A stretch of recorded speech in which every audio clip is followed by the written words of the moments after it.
Hello guys, welcome back to this channel. In this today's tutorial, I'm going to show you how you can create a nickname for your friend on Discord.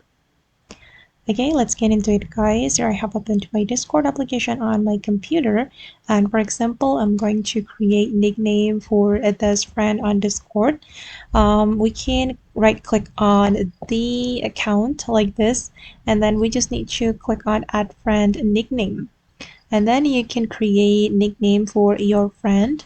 For example, I'm just going to name it my best friend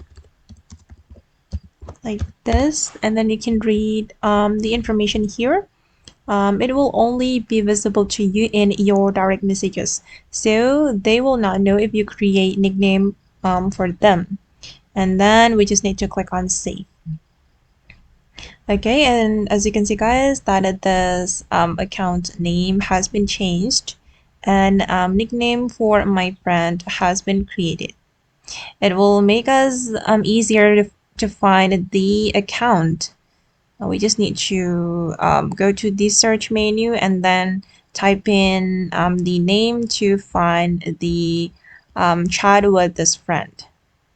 Okay guys, and that's all the way to create nickname on Discord. I hope this video will be useful for you. Thank you so much for watching, and bye.